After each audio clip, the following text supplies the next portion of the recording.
तो श्री कृष्ण के प्रेम समुद्र में डूब रहे हैं श्री उद्धव जी और संग संग श्री विदुर जी। विदुर जी का अद्भुत सुंदर प्रश्न और श्री उद्धव जी का उससे भी सुंदर उत्तर। और मैं तो आज आते आते यही विचार कर रहा था कि देखो, कृष्ण कथा ये शब्द कान में पड़ा, उद्धव जी की दशा और की और हो गई।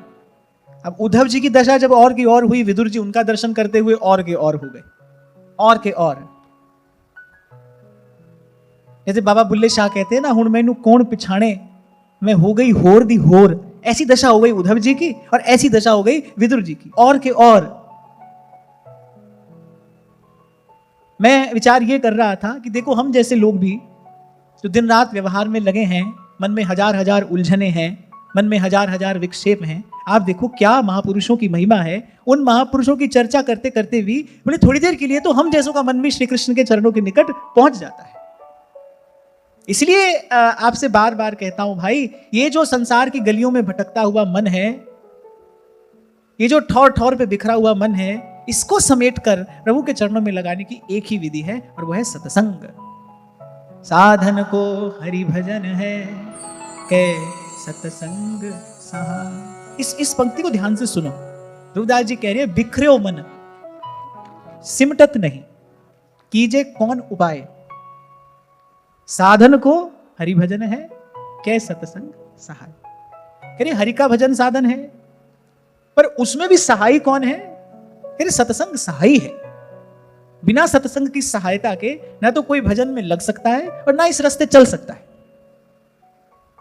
यहां जितने लोग बैठे हैं, सबका एक ही तो अनुभव है कि भ्रम भूल में भटकते और उदय हुए जब भाग, और मिला अचानक गुरु मुझे, लगी लगन की लाग। सभी का, मेरा आपका, हम सबका एक ही तो अनुभव है भाई। हम भी ऐसे ही भ्रम भूल में भटक रहे थे, प्रभु की कृपा हुई, संत का दर्शन हुआ, संत के शब्द कान में पड़े और लगते लगते मन लग गया। इस रास्ते आया भी संतों की कृपा से, आगे भी संतों की कृपा से बढ़ेंगे।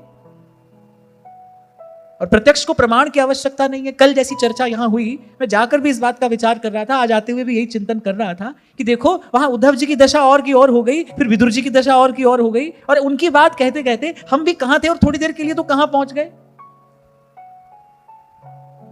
अब आपके मन की आप जानो, मैं तो आपको अपनी मनोदशा निवेदन कर रहा हूं। एक बार तो मन पहुंच गया थोड़ा श्री कृष्ण के चरणों के निकट, और ये थोड़े क्षण का भी जो सत्संग है, तुलसी बाबा कहते हैं, तुलसी संगत साध की कटे कोटि अपराध। एक बड़ा महत्वपूर्ण वाक्य कबीर जी कहते, करे पल भर का ऐसा भजन भारे पाप भगाए। एक क्षण के लिए भी सब छोड़कर यदि मन लग गया भगवान में, एक क्षण के लिए भी यदि पूर्ण रूप से मन यदि लग गया प्रभु के चरणों में, पल भर का ऐसा भजन और भारे पाप भगाए। जन्म जन्म की अघराशि नष्ट हो जाती है, उजला हो जाता है मन पल भर के ऐसे भजन से। तो भाई सत्संग ही सहाय है। इस भूले भटके बिखरे मन को प्रभु में ले जाने के लिए सत्संग ही सहाय है। मैंने हरि नाम धन पाया, मेरे जीवन में रस आया, मेरे सदगुरु कृपा की, मोहे नाम की संपत्ति दी। और कबीर कहते हैं, बड़ भागी मैं सदगुरु पाया, मन की दुविधा दूर नसा, जो वस्तु मैं ढूंढी जग में, सो वस्तु घट भीतर पा। अच्छा, मेरा तो एक ही काम है, मैं तो ऐसी संतों की वाणी जहां लिखी रहती है पुस्तक खोल के बैठा रहता हूं। वो जो पंक्तियां वहां लिखी रहती है उनको ही देखता रहता हूं, उनका ही दर्शन भी करता हूं, उनका ध्यान भी करता हूं, उनका चिंतन भी करता हूं, और इसका प्रसाद मिलता है। क्योंकि ये भी संतों से ही सीखा, जिन खोजा तिन पाइया गहरे पानी पैठ। मैंने उस दिन भी आपसे कहा था, शब्द ब्रह्म है, शब्द अनंत है, उसमें डूबकर ही उसका वास्तविक मर्म ज्ञात होता है। जो वस्तु मैं ढूंढी जग में, सो वस्तु घट भीतर पाई। कौन सी वस्तु ढूंढता है ये जीव? जगत में कौन सी वस्तु ढूंढ रहा है?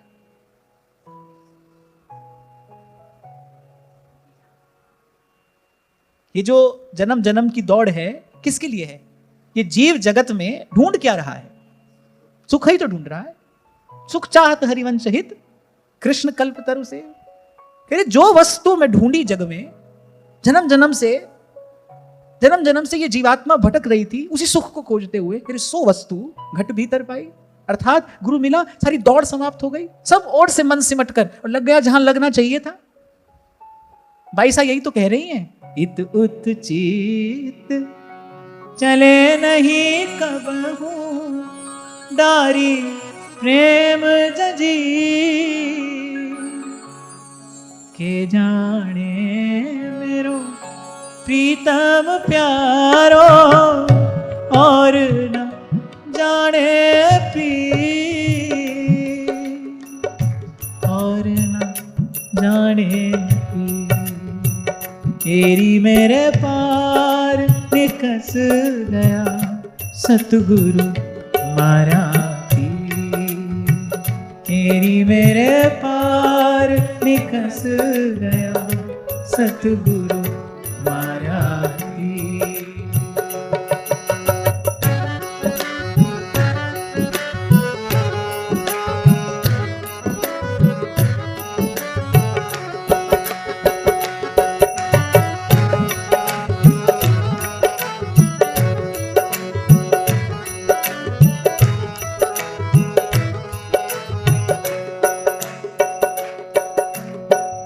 नितुत चित्त चले नहीं कबहू, डारी प्रेम जजी,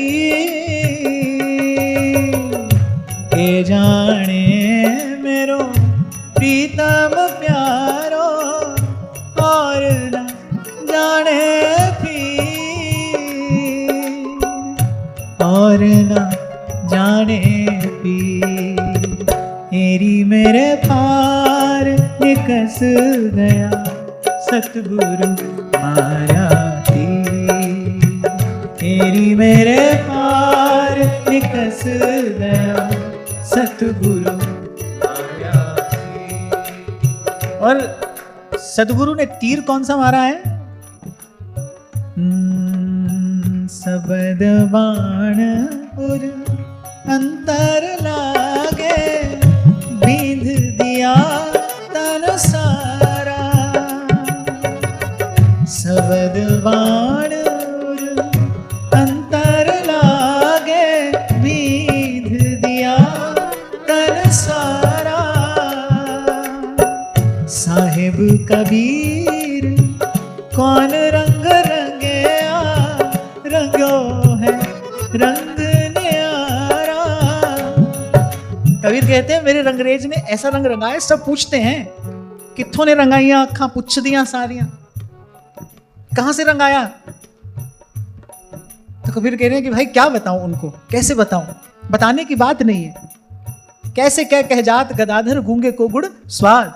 साहिब कबीर कौन रंग रंगया, रंग्यो है रंग न्यारा, रंग्यो है रंग न्यारा। नाम रंग डारा मोह पे श्याम रंग डारा, नाम रंग डारा मोह पे श्याम रंग डारा। नाम रंग डारा मोह पे श्याम रंग डारा। नाम रंग डारा मोह पे श्याम रंग डारा। नाम रंग डारा मोह पे श्याम रंग डारा। नाम रंग डारा मोह पे श्याम रंग डारा। नाम रंग डारा मोह पे श्याम रंग डारा। नाम रंग डारा मोह पे श्याम रंग डारा। नाम रंग डारा मोह पे श्याम रंग डारा। नाम रंग डारा मोह पे श्याम रंग डारा। नाम रंग डारा मोह पे श्याम रंग डारा। नाम रंग डारा मोह पे श्याम रंग डारा। नाम रंग डारा मोह पे श्याम रंग डारा। नाम रंग डारा मोह पे श्याम रंग डारा। नाम रंग डारा मोह पे श्याम रंग डारा।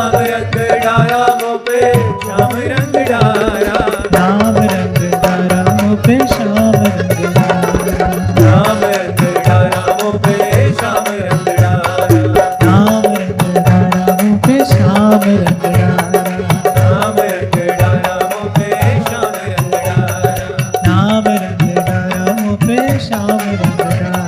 श्याम रंग डारा मोहे श्याम रंग डारा।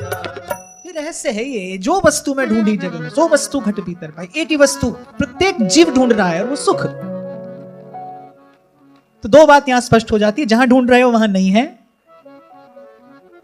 और जहां है वहां पाने की विधि सत्संग है। आप देखो दोनों कहां थे, विदुर जी कहां थे, उद्धव जी कहां थे। प्रभु की कृपा से मेल हुआ, और जैसे ही विषय श्री कृष्ण हुए, इष्ट मिले, फिर मन मिला, और मिली भजन रस रीत, और ये अद्भुतानंद प्रकट हो गया। दोनों कुछ के कुछ हो गए, और के और हो गए। अरे परिवर्तन ही तो सत्संग का सबसे बड़ा प्रसाद है। जीव का स्वभाव बदल जाता है। जिसको महापुरुष कह रहे हैं भाई जो स्वभाव से दुष्ट है, स्वरूप से शुद्ध है पर स्वभाव से दुष्ट है, कुछ भी कर सकता है पर भजन नहीं कर सकता, वो जीव भजन करने लगता है। यही परिवर्तन तो सत्संग की महिमा है, यही तो चमत्कार है, यही सबसे बड़ा प्रसाद है। और क्या चमत्कार होता है। और इसी सत्संग के अभाव में, इसी सद्विचार के अभाव में आप देखो जीव किस प्रकार दर दर भटकता है, कैसे अहमता और ममता की चक्की में पिसता है। ऐसे लाखों लोगों की भीड़ जब देखता हूं ना मैं, किस लिए गए हैं भाई, कोई हमारे मन की बात बता देगा। मैला कुचैला मन, अरे मैली कुचैली इसकी बात कोई बता भी देगा, कोई बहुत बड़ी उपलब्धि है ये। क्या मिल गया, किसी ने आपको आपके मन की अच्छी बुरी बात बता दी, क्या मिल गया इसे बताओ। और इतना तो मैं सावधान होकर कह रहा हूं, मनोयोग पूर्वक कह रहा हूं, आपके मन की बात या आपके भविष्य की बात कोई बता भले दे, भाई उससे बचा तो नहीं सकता, होनी होके रहे। खैर मैं तो ये बात इसलिए कह रहा हूं कि सद्विचार के अभाव में कहां देखो जीव भटकता है। किसके अभाव में, केवल सद्विचार ही तो नहीं है। कुछ दिन पहले मैंने आपसे कहा था ना, किस मार्ग पे दौड़ता है मन, विचार के मार्ग पर। मार्ग सही है तभी तो लक्ष्य तक पहुंचेगा। अगर जिस मार्ग पर मन दौड़ रहा है वो मार्ग यदि सद्विचार का है, तभी तो मन अपने लक्ष्य की ओर पहुंचेगा, लक्ष्य के निकट जाएगा। तो जो ये स्वभाव का बदल जाना है, जो परिवर्तन है, यही सत्संग का प्रसाद है, यही सत्संग की महिमा है। और देर नहीं लगती, सबसे बड़ी बात है कि इसका परिणाम तत्काल आता है। तुलसी बाबा कहते हैं, मज्जन फल पेखिए तत्काला, काक हो ही पिक बकहु मराला। मज्जन फल पेखिए तत्काला, कह संतों की ज्ञान गंगा में, भाव गंगा में गोता लगाने का फल कह तत्काल दर्शनीय है। मज्जन फल पेखिए तत्काला, काक होई पिक बकहु मराला। आज जहां से मैंने चर्चा आरंभ की, मैं यही विचार कर रहा था कि देखो इन दो महात्माओं की कैसी दशा हुई होगी कि इनकी दशा की कुछ चर्चा करते करते हमारा भी मन ठाकुर जी के चरणों के निकट पहुंच गया। थोड़ी देर के लिए सही, पर पहुंचा तो। पल भर का भजन हुआ पर हुआ तो, झलक मिली पर मिली तो।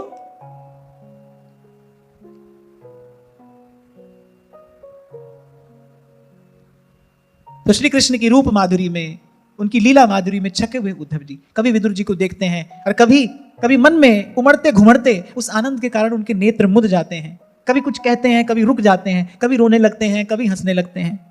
श्री कृष्ण की स्मृतियां गाढ़ी होती जा रही हैं, मन भीगता जा रहा है। और कल ही मैंने आपसे कहा था कि श्री उद्धव जी ने जो लीला का गान किया उसमें कोई क्रम नहीं है, वो ये बताता है कि वो बड़े भाव विह्वल दशा में कह रहे हैं जो कह रहे हैं।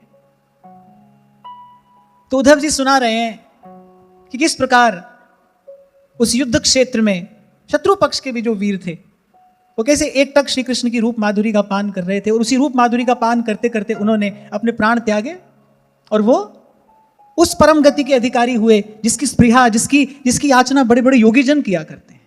आगे उद्धव जी ने कहा,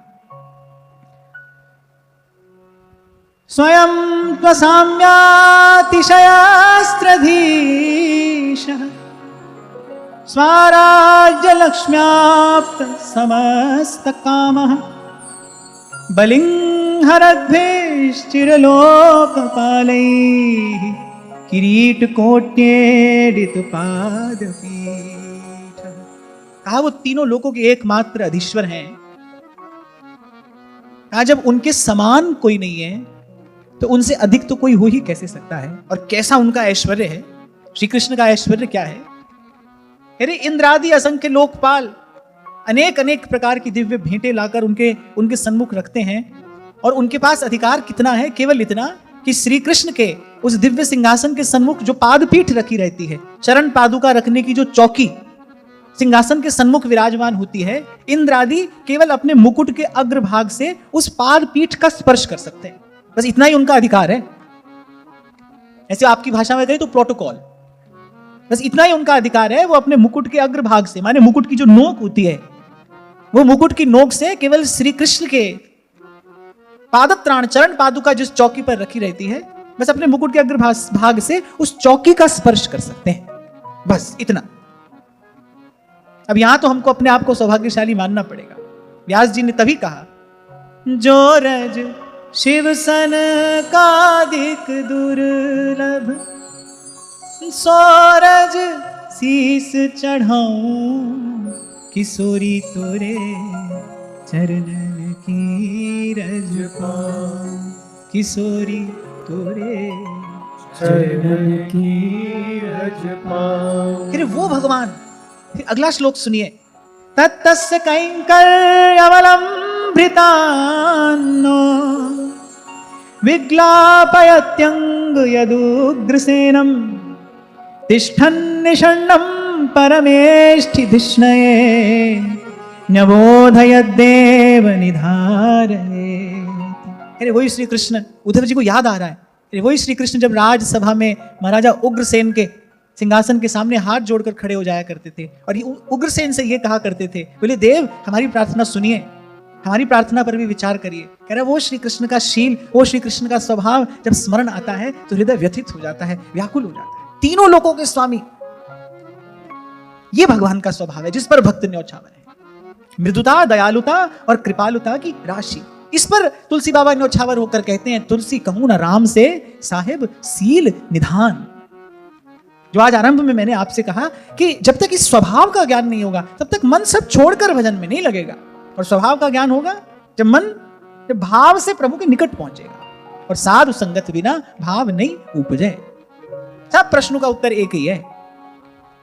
मैं कोई भी बात आपसे कहूं, कहीं से भी कोई प्रसंग सुनाओ, सार तो सत्संग है। श्रीमद् भागवत का सार सत्संग है।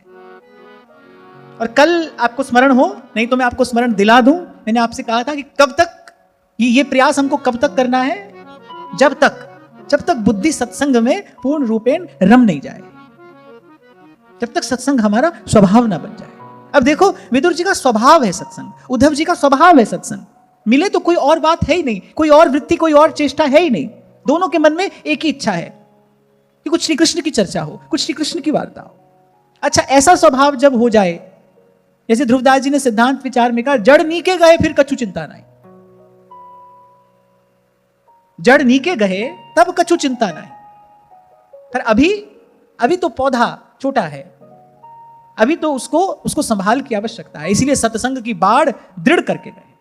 पर जब भजन हमारा स्वभाव हो जाए, जब सत्संग हमारा स्वभाव हो जाए, श्री महाप्रभु सुधा निधि में कहते हैं, बोले जिनका मन श्री प्रिया जी की रूप माधुरी में रम गया है, बोले वो विषय लोगों का संग कर भी ले तो उनको कोई हानि नहीं है। जिनके मन की स्थिति परिपक्व हो गई है, जिनका भाव सुदृढ़ हो गया है, बोले वो ऐसा करें या वैसा करें, ना उनको कोई लाभ है ना उनको कोई हानि है। पर ये कब जब हमारा भाव परिपक्व हो जाए, जब हमारी स्थिति सुदृढ़ हो जाए। अब इसका विचार आप सबको स्वयं करना है। पर मैं तो अपनी ओर देखकर इसी निर्णय पर पहुंचता हूं और प्रभु से भी बार बार यही प्रार्थना करता हूं, क्योंकि सब संतों ने यही कहा है, सब संतों ने यही कहा कि जब तक ये देह रहे तब तक तनहि राख सत्संग में। आचार्य की आज्ञा है। मुझे लगता है इसमें कोई किंतु परंतु करना ही नहीं चाहिए, इसमें कोई दूसरा विचार करना ही नहीं चाहिए। तनहि राख सत्संग में। तो उद्धव जी बड़े व्यथित से हो गए, मन भर आया। कह रहे वो तीनों लोकों के स्वामी। अच्छा, कभी कभी भगवान की जो स्वजन मोहिनी माया है ठग लेती है ना, वो भगवान के अपने भक्तों को भी ठग लेती है। जब तक श्री कृष्ण पास रहे तब तक उनको नहीं जान पाए, उनको नहीं पहचान पाए। कहां पहचान पाए अर्जुन, कहां पहचान पाए पांडव। इसीलिए भक्त प्यार से उन्हें छलिया कहते हैं, छल लेते हैं प्रभु। पास रहे पर जिनके पास रहे, जिनके संग रहे, वो प्रभु के वास्तविक स्वरूप को जान नहीं पाए, पहचान नहीं पाए। यहां पर आकर यहां पर आकर तो इस बात को मानना पड़ता है कि भाई डोर तो उसी के हाथ में है। सुई जाने जी देहु जना। तभी महाराज कहते हैं वाणी में, तुम्हारी कृपा ते तुद पछाना, तू मेरी ओट तू है मेरा मान। सब किछ कीता तेरा होवे, नाहिन किछ असारा जी। वो छोटा था तो एक माता भजन गाया करती थी, मुख से पर्दा हटा श्याम प्यारे, तेरी महफिल में आए दीवाने। मुख से पर्दा हटा श्याम प्यारे, तेरी महफिल में आए दीवाने। भाई वो पर्दा हटाए तो कोई उसको देखे, वो चाहे तो कोई उसको जाने, उसकी इच्छा हो तो कोई उसके निकट जाए। इसलिए मैंने कहा भाई यहां तो आकर मानना पड़ता है। सुख तेरा दिता लिए, सुख तेरा दिता लइए। तो ऐसे कभी कभी उद्धव जी व्याकुल, कभी विवश, कभी श्री कृष्ण की याद आए, मन भारी हो जाए, उनका स्वभाव स्मरण में आए, कैसा सुख प्रभु ने हमको दिया, कैसा सम्मान प्रभु ने हमको दिया। एक और बात मैं आपको बताऊं भाई, आपका वास्तविक आदर अगर कभी हुआ तो प्रभु के ही दरबार में होगा। जीव का आदर तो भगवान ही करते हैं। संसार तो गुणमानी है। आपके पास कुछ है तो आपका सम्मान है, आपके पास कुछ नहीं है तो आपका कोई सम्मान नहीं है। संसार की किसी भी सभा में आप चले जाइए, गुणी का ही तो सम्मान होता है, धनी का ही तो सम्मान होता है। आपके पास आपकी गांठ में कुछ है, आपकी बुद्धि में कुछ है, आपके पास कोई विशेष प्रतिभा है, तभी तो आपका सम्मान है। एक मेरे प्रभु ही तो हैं जिनके दरबार में दीन का आदर होता है, जो अभावग्रस्त है, जिसके पास कुछ नहीं, प्रभु के दरबार में उसका आदर है। एह दरबार दीन को आदर, और करी रीति सदा चली आई। फिर एक बात मैं आपको और अभी कहना चाहूंगा। अभी थोड़ी देर पहले मैंने आपसे कहा जिस मार्ग पर हम चल रहे हैं सबसे महत्वपूर्ण वस्तु है भाव। इस भाव को यहां वहां न लगाना। इस भाव का वास्तविक आदर भगवान के ही दरबार में होगा। भाव का मोल भगवान लगाते हैं। संसार तो भाई व्यापार पर चल रहा है ना, ये तो लेने और देने पर चल रहा है। संसार का छोटे से छोटा और बड़े से बड़ा कार्य इसी व्यवस्था के अंतर्गत चल रहा है, लेना और देना, कहीं कम कहीं अधिक, पर यही है। जो भाव का आदर है वो तो भगवान के दरबार में है। और या फिर रसिकन सो प्रीतम कहे, या फिर जिसके साथ मन मिले, जिसके साथ इष्ट मिले, उससे भाव की बात कहनी चाहिए। भाव को यहां वहां व्यर्थ ना लगाइए। प्रीति तो नंद नंदन से कीजे, नंद नंदन से कीजे। इसी को मैं कह रहा था, भाव की संभाल रखना। पिए प्यारी को प्रेम रस सकहीं तो मन में राख।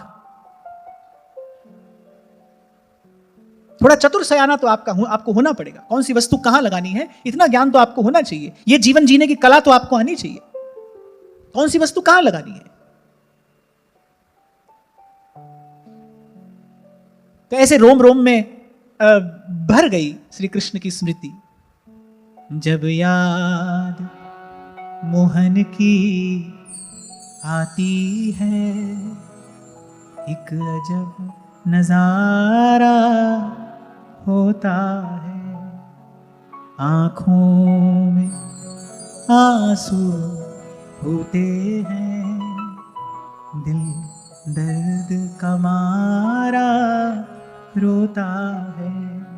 जब याद मोहन की आती है, एक अजब नजारा होता है। यद्यपि विदुर जी भी बड़े आनंद में हैं, पर उद्धव जी की दशा देख देख कर उनका आनंद बढ़ता चला जा रहा है। जैसे जैसे उद्धव जी का भाव बढ़ रहा है, जैसे जैसे कथा आगे बढ़ रही है, श्री कृष्ण की चर्चा आगे बढ़ रही है, उद्धव जी का भाव बढ़ रहा है और वहां विदुर जी का आनंद बढ़ रहा है। फिर से पहुंच गए उद्धव जी ब्रज की गलियों में। अहो बकीयम स्तनकालकूटम जिघांसयापाय यदप्यसाध्वी लेभे गतिं धात्र्युचितां ततोऽन्यं कं वा दयालुं शरणं व्रजे। अच्छा, उद्धव जी ने कभी भगवान के ऐश्वर्य का ध्यान किया है, कभी भगवान के माधुर्य का ध्यान किया, लेकिन जब मधुराधिपति का ध्यान किया है तो ब्रज की गलियों में ही आकर किया है।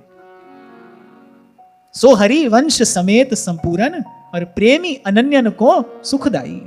मधुर तो श्री कृष्ण यही है, और वस्तुतः श्री कृष्ण के वास्तविक स्वभाव का प्रकाश तो ब्रज में ही हुआ है ना, ब्रज की लीला में हुआ है। बाहर तो भगवान ने अपना ऐश्वर्य दिखाया, साम दाम दंड भेद सब भगवान ने लगाया बाहर। तो पता नहीं कौन कह रहे थे उस दिन, बड़ी अच्छी बात मुझे लगी। बोले श्री राम ने तो यह सिखाया कि सबको रहना कैसे है संसार में। श्री राम ने यह सिखाया कि सबको रहना कैसे है संसार में, और बोले श्री कृष्ण ने यह सिखाया बोले सबको रखना कैसे है संसार में। उन्होंने तो साम दाम दंड भेद सब लगाया, जहां जिसकी आवश्यकता थी सब लगाकर अंत में धर्म की विजय कराई। पर जो माधुर्य का प्रकाश हुआ, जो श्री कृष्ण का स्वभाव है, जिसके कारण श्री कृष्ण से आत्मीयता संभव है, अपनापन संभव है, प्रेम संभव है, प्रीति का बंधन संभव है, उस स्वभाव का प्रकाश तो भाई यहीं ब्रज की गलियों में ही हुआ है। श्री कृष्ण की पूजा, श्री कृष्ण की अर्चना, श्री कृष्ण की आराधना, ये तो उनका ऐश्वर्य जानकर हो सकती है, पर श्री कृष्ण मेरे हैं, वो मेरे हैं, वो मेरे प्राण धन है, वो मेरे प्राण सखा है, वो मेरे प्राण प्रियतम है, इस भावना का उदय तो उनका स्वभाव जानने पर ही हो सकता है। और स्वभाव का प्रकाश यहां ब्रज की गलियों में हुआ है। तभी उद्धव जी कभी ऐश्वर्य का स्मरण करते हैं, फिर कभी आ जाते हैं यही ब्रज की लीला में मन रम जाता है उनका। ये बड़ा सुंदर श्लोक है, बड़ा प्रसिद्ध श्लोक भी है। उद्धव जी कहने लगे, जब वो पापिनी पूतना लगाकर आई थी हलाहल विष कन्हैया के प्राण लेने के लिए, बोले किस प्रकार मार डालने की जिघांसा, प्राण लेने की इच्छा से वो आई थी। अब बोले गति कैसी दी, मातु की गति दई था कृपाल जादव राय। तुलसी बाबा के तो नेत्र सजल हो गए जब इस घटना का स्मरण किया, लिख डाला उन्होंने, ऐसी कवन प्रभु की रीत, बिरद हेतु पुनीत परिहर पामरन पर प्रीत। अच्छा, व्यवहार में भी देखो ऐसा होता है, कोई एक बालक धन की बुद्धि की दृष्टि से थोड़ा कम हो, दुर्बल हो, तो माता पिता को उसकी चिंता अधिक होती है। अच्छा, मैंने तो यह भी देखा है, कोई बड़ा उद्यमी बालक होगा ना, बड़ा उद्यमी है, एक बड़ा भोला भाला है, शरीफ है, सीधा सच्चा है, और एक बड़ा उद्यमी है, उद्दंड है, पर आप देखो माता पिता को उसकी चिंता अधिक है, सहज ही। और माता को तो चिंता क्या, प्रेम भी उसी से अधिक होता है। यहां वहां से बचाकर उसको रुपया देगी, भोजन पकवान सब उसके लिए बचा बचा कर रखेगी, सब उसको गिनाएंगे, उसके दोष पर उसको दिखाई नहीं देता। ऐसा मैंने व्यवहार में बहुत देखा है। और तुलसी बाबा कहते हैं कि बिरद हेतु पुनीत परिहर पामरन पर प्रीत। बोले जो पवित्र आचरण करने वाले हैं वो तो अपने आचरण से ही सन्मार्ग पर लग जाते हैं, बोले पर प्रभु का स्वभाव जाने कैसा है। तुलसी बाबा कह रहे ऐसी कवन प्रभु की रीत, समझ नहीं आता ये कौन सी रीत है। पुनीत परिहर, बोले जो पवित्र आत्मा जन है, बोले उनको तो एक बार को छोड़ देते हैं, और कह रहे पामरन पर प्रीत। बोले हम जैसे पापियों पर प्रभु की कृपा दृष्टि है। कह रहे गई मारन पूतना कुछ काल कूट लगाए, मातु की गति दई ताहि कृपाल जादो। फिर कहा काम मोहित गोपिका और कृपा अतुलित कीनी, जगत पिता बिरंच जिनके चरण की रज लीनी। अच्छा, यहां अब गोस्वामी जी कह रहे बोले गोपिका तो काम मोहित है। श्री सुखदेव जी महाराज ने भी यही कहा, माने गोपियां जानती तो हैं कि श्री कृष्ण भगवान हैं, लेकिन उनको श्री कृष्ण की भगवत्ता से कोई लेना देना नहीं है। लेना देना तो उनको श्री कृष्ण के रूप से ही है। तेरी मंद मंद मुस्कनिया पे, तेरी मोर मुकुट लटकनिया पे, तेरी पायल की पैजनिया पे, बलिहार प्यारे जू, बलिहार प्यारे जू। इसे कहते हैं अन्याभिलाषिता शून्यम ज्ञान कर्माद्यनावृतम, आनुकूल्येन कृष्णानुशीलनम स भक्तिरुत्तम। इसीलिए गोपियों की भक्ति उत्तम भक्ति है। वो जानती तो है श्री कृष्ण कौन है, लेकिन जैसे हमारे महाप्रभु कहते हैं ना, किम ततः, यदि कोई ऐसा करता है तो बोले हमको क्या लेना देना है। ऐसे ही ऐसी गोपी की भक्ति है, करिए ये भगवान है तो है, हमको क्या लेना है। जहां के सिर मोर मुकुट मेरो पति सोई। हमें तो इस मोर मुकुटधारी से, इस पीतांबरधारी से, इस बनमालाधारी से, इस रास बिहारी से लेना देना है। मैं बलिहार प्यारे जू, बलिहार प्यारे, इसे कहते हैं अन्याभिलाषिता शून्यम, ज्ञान कर्माद्यनावृतम। उनको ज्ञान तो है श्री कृष्ण कौन है, लेकिन उनकी भावना में वो ज्ञान किसी प्रकार का कोई पर्दा नहीं डालता। शुद्ध भक्ति है, गोपियों की भक्ति शुद्ध है। तभी नारद जी को कहना पड़ा, भाई भक्त हो तो कैसा, यथा व्रज गोपिका ना। उनके लिए कृष्ण बस उनके कृष्ण हैं। उद्धव जी ने आकर कितने गीत गाए, वो टस से मस नहीं हुई। वो कह रही है कि तेरा सब ज्ञान सुनने के बाद इतना ही तुझसे कहेंगी, पहले तो ये धरने की हमारे पास कोई जगह नहीं है, तेरे जोग कहां रखें, यहां रोम रोम शाम है। और हम एक बात जानती हैं, सूर हमारे नंद नंदन बिन और नहीं जगदीश रे उधो मन ना भय 10 बीस रे उधो। अब उद्धव जी जब जाने लगे तो उद्धव जी ने पूछा, आपको भी कुछ कहना है? एक गोपी ने कहा, प्रीतम को पतियां लिखें जब प्रीतम होए परदेश। बोले श्याम सुंदर दूर हो तो हम कोई संदेशा भेजें, यहां तो रोम रोम शाम है। पर फिर भी अब तुमने पूछा है, और वैसे शिष्टाचार भी है, कोई किसी का संदेशा लेकर आया हो तो प्रत्युत्तर में कुछ तो कहलाना चाहिए। उद्धव जी संदेश लेकर आए हैं, तो गोपियों ने कहा कि ठीक है, शिष्टाचार है। अब जा रहे हो तो उनसे बस इतना कह देना, पहले तो कहना कि वो उन्हीं के रहें पर नी के रहें। अब उद्धव जी ने कहा थोड़ा विस्तार से बताइए। बोले ना ना, तुम्हारे लिए इतना ही पर्याप्त है, उनसे जाकर इतना कह देना, वो समझ जाएंगे। तो पहले तो ये कह देना उन्हीं के रहें पर नी के रहें, और फिर इतना कह देना कि हम सब अवगुणिया हैं, हम में कोई गुण नहीं है, पर वो हमें कभी भुला ना दें। जैसी हैं बिहारी पर दासी तो तिहारी हैं, जैसी हैं बिहारी पर दासी तो तिहारी हैं। एक गोपांगना और बोल पड़ी। उद्धव जी को लगा कि कोई बड़ा प्रेम और भाव से भरा संदेश होगा। बोली ना ना, ये और कह देना, हम ही वियोगन करी सांवरे, जो जल बिन मछरी रे उधो उन्हों भली करी।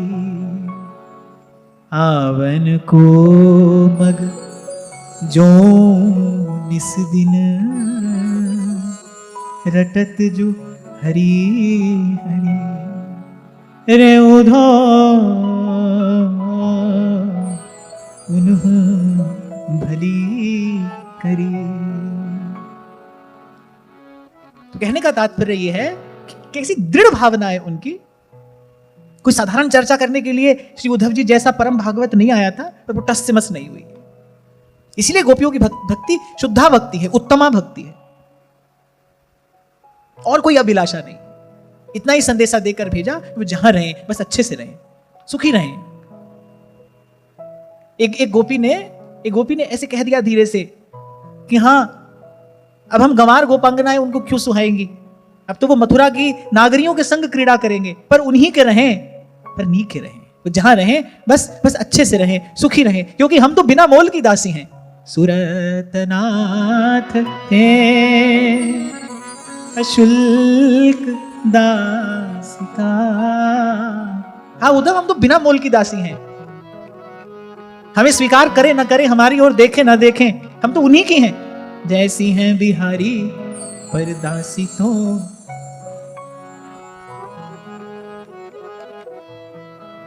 यहां तो बिना शर्त की प्रीति है ना, बिना शर्त की प्रीति। तो खैर मैं ये कह रहा था कि फिर आ जाते हैं उद्धव जी, लौट लौट कर आ जाते हैं, घूम घूम कर आ जाते हैं ब्रज की गलियों में। अब स्मरण आ गया कि देखो, जो मारने की इच्छा से आई थी उसको भी माता की गति दी। ऐसा दयालु और कौन होगा, किसकी शरण में जाया जाए। कम्वा दयालुम शरणम व्रजेम। और वहां तुलसी बाबा की लेखनी चल पड़ती है कि गई मारन पूतना कुछ काल कूट लगाए, मातु की गति दई ताहि कृपाल जादव राय। फिर काम मोहित गोपिका कृपा अतुलित की। अब देखो, विद्वानों की दृष्टि में, सज्जनों की दृष्टि में तो काम बड़ा निंदनीय भाव है। यानी इसी काम से मोहित होकर गोपांगनाओं ने श्री कृष्ण का भजन किया। काम मोहित गोपिका, भाई अग्नि में कुछ भी पड़े वो अग्नि स्वरूप ही तो हो जाता है, पर यह सामर्थ्य केवल भगवान की है, श्री कृष्ण की। ये प्रेम से संबंधित जो वार्ता है, इसको बहुत सावधानी से कहना चाहिए और बहुत सावधानी से सुनना चाहिए। क्या है ना, मन बड़ा उच्छृंखल है, निकृष्ट है, मैला कुचैला है, अर्थ का अनर्थ करने वाली बुद्धि है। बहुत सावधान होकर इसका कथन भी किया जाए और इसका श्रवण भी किया जाए। गोपियों का काम भी वंदनीय हो गया, क्यों? क्योंकि उसका विषय श्री कृष्ण है। और मुझे कहने में कोई संकोच नहीं है कि वहां गोपांगनाओं का काम भी वंदनीय हो गया। कैसा वंदनीय? तुलसी बाबा लिखते हैं, जगत पिता बिरंची तिनके चरण की रजलीन, शिव विधि उद्धव सवन के ये आशा रहे चित्त, गुलमलता होए सिर धरे वृंदावन रजनित। ब्रह्मा शंकर उद्धव आदि चाहते हैं गोपियों की चरण धूलि हमारे माथे पर पड़े। अरे इन्होंने तो काम से मोहित होकर श्री कृष्ण का भजन किया। तो गोपांगनाओं का काम भी वंदनीय हो गया, क्योंकि उसका विषय श्री कृष्ण है। और संसार में तथा कथित प्रेम भी अंत में पतन के गर्त में डालने वाला है, अंत में अंधकार में ले जाने वाला है। कहता हूं ना आपसे, भाई यहां आदर भी मिले, यहां आपकी कोई प्रशंसा भी करे, यहां आपको सम्मान भी मिले, तो उसका अंतिम परिणाम क्या है? संसार रूपी द्वंद ही है। और वहां बलिहारी उस दुख के जो पल पल नाम रटा, पल पल नाम रटा। तो गिरे काम मोहित गोपिका कृपा अतुलित कीनी, और जगत पिता बिरंच जिनके चरण की रजलीनी। फिर आगे तुलसी बाबा कहते हैं कि नेम सो शिशुपाल नित प्रति देत गिन गिन गारी। तेरे शिशुपाल का नियम था, खाली उसने सभा में गाली नहीं दी थी, वो तो श्री कृष्ण ने कहा था मेरे सामने 100 अपराध जो होंगे वो मैं क्षमा करूंगा। उसने केवल सभा में गाली नहीं दी, वो तो बैर से दिन रात श्री कृष्ण का ही चिंतन करता था। कहते नेम सो शिशुपाल नित प्रति देत गिन गिन गारी। तुलसी बाबा ऐसा लिख रहे हैं, उसका नियम है। जैसे आपका मेरा कुछ पूजा पाठ का नियम होता है ना, ऐसे शिशुपाल का यही नियम था, उसको गिन गिन कर गाली देनी है। नेम सो शिशुपाल नित प्रति देत गिन गिन गारी, लीन कियो सुआपने हरिराज सभा मझा। और वहां उस राजसूय यज्ञ की सभा में सबके देखते देखते श्री कृष्ण ने उसे अपने में लीन कर लिया। फिर अंत में तुलसी बाबा कहते हैं, बोले तिनकी को कहे जिनके सुकृत और अगदो। बोले उनकी बात तो कौन कहे जिनके कुछ पाप हैं कुछ पुण्य। बोले मैं तो अपनी बात कहता हूं, अरे मैं पाप की मूर्ति हूं। प्रगट पातक तुलसी प्रभु राख शरण, मुझ जैसे को प्रभु ने अपनी शरण में रख लिया। अच्छा, सब भक्तों की वाणी में अपनी अपनी कोई विशेषता है। गोस्वामी जी जैसा दैन्य अन्यत्र दुर्लभ है। गोस्वामी जी का जैसा दैन्य है वो बड़ा अद्भुत है। मौसम दीन न दीन तुम समान रघुबीर, अस विचार रघुवंश मणि हरहु विषम भवभीर। मौसम दीन न दीन हित, कहने प्रगट पातक तुलसी। और प्रभु ने अपनी शरण में रख लिया। एक दोहा तो गोस्वामी जी का ऐसे हृदय को झंझोड़ देने वाला है। नाम राम को कल्प तरु कलि कल्याण निवास, जो सुमिरत भयो भांगते तुलसी तुलसीदास, तुलसी तुलसीदास।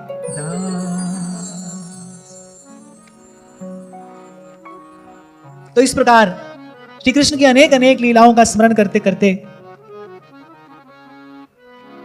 बहुत काल तक यही कृष्ण कथा की धारा बहती रही।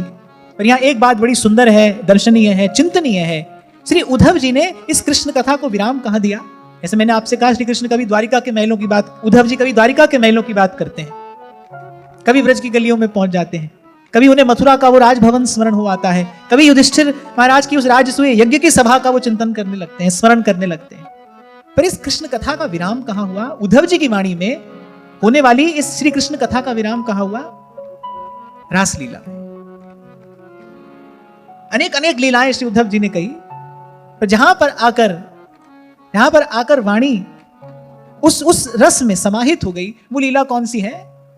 देखो देखो री नागर नट निर्तत कालिंदी तट गोपिन के मध्य राजे मुकुट की लटक। देखो देखो री नागर नट निर्तत कालिंदी तट गोपिन के मध्य राजे मुकुट की लटक। रास मध्य राधा राधा मुरली में यही रट। रास मध्य राधा राधा मुरली में यही रट। नंददास गावे ताहू निपट निकट। देखो देखो री नागर नट निर्तत कालिंदी तट गोपिन के मध्य राजे टक। रास मध्य राधा राधा मुरली में यही रट। रास मध्य राधा राधा मुरली में यही रट। नंददास गावे ताहू निपट निकट। देखो देखो री नागर नट निर्तत कालिंदी तट गोपिन के मध्य राजे मुकुट की लटक। देखो देखो री नागर नट निर्तत कालिंदी तट गोपिन के मध्य राजे मुकुट की लटक। रास मध्य राधा राधा राधा राधा राधा राधा राधा राधा राधा राधा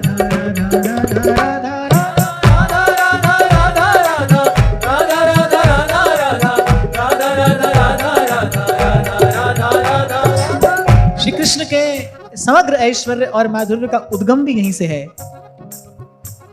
और उसका परिपाक भी यही है। राधा राधा राधा राधा राधा राधा राधा राधा राधा राधा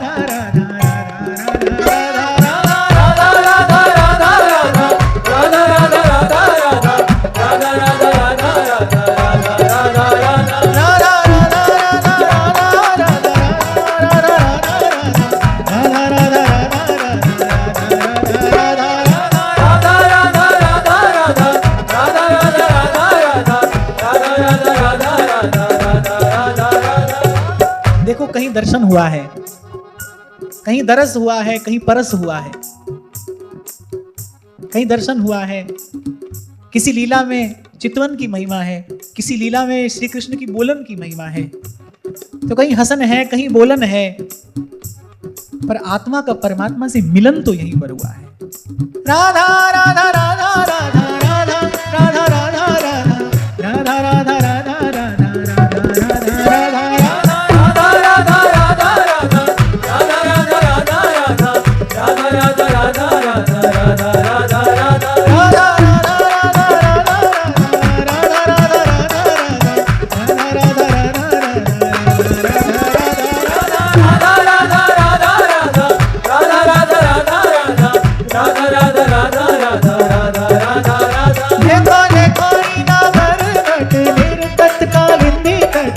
गोपिन के मध्य राजे मुकुट की लटक। देखो देखो री नागर नट निर्तत कालिंदी तट गोपिन के मध्य राजे मुकुट की लटक। और अगर मैं भूल नहीं रहा तो मैंने शायद आपसे चर्चा की थी कि नंददास जी ने यहाँ मुकुट की लटक पर क्यों बल दिया है।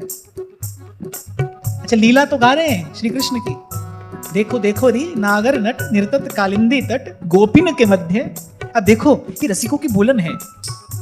प्रिया जी का स्मरण सदा परोक्ष रीति से किया गया है श्रीमद् भागवत में भी, और श्रीमद् भागवत के आश्रय में जिन जिन भक्तों ने कृष्ण लीला का गान किया है उन्होंने आचार्य की मर्यादा का सम्मान करते हुए, अभी आज तो क्या है ना, 2-4 अक्षर पढ़ लिए, यहां राधा का नाम है, वहां राधा का नाम है।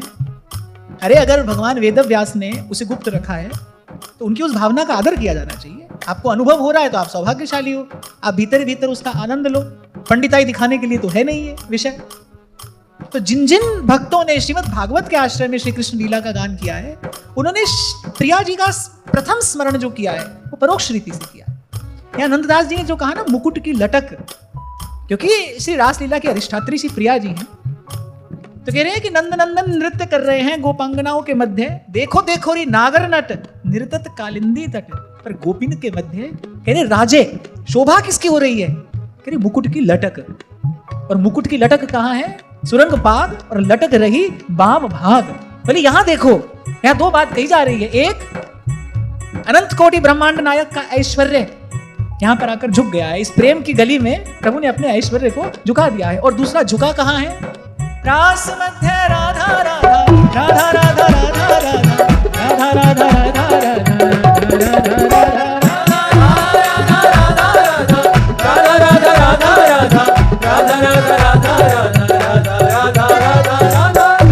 नंददास जी कहे तो मुकुट की लटक रहे हैं, पर स्मरण प्रिया जी का कर रहे हैं।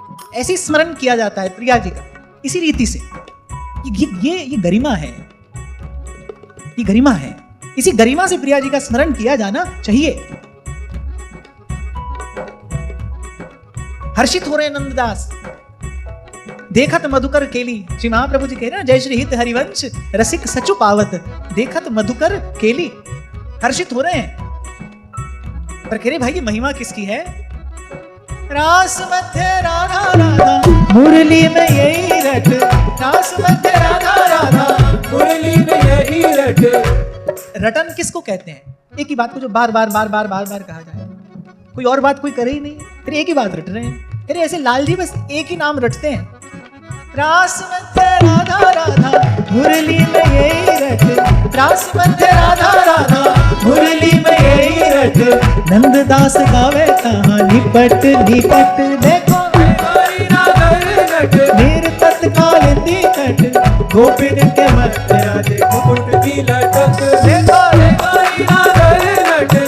तत्कालिंदी कट, गोपिन के मध्य राधे मुकुट की लटक। इसीलिए वृंदावन के रसिक तो निसंकोच भाव से कह देते हैं कि जहां श्रीमद् भगवत गीता का विराम होता है, वहां से श्रीमद् भागवत का आरंभ होता है, और जहां श्रीमद् भागवत विराम लेती है, वहां से वृंदावन की लीला का आरंभ होता है। राधा राधा राधा राधा राधा राधा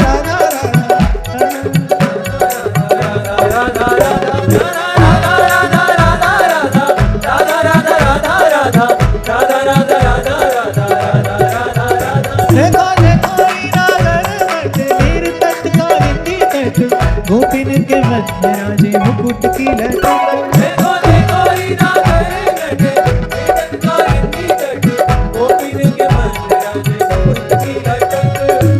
और शायद ये भी एक कारण है कि यहीं पर आकर कथा का विराम क्यों हुआ, क्योंकि याते परे न और कोई भजन न और कोई सुख।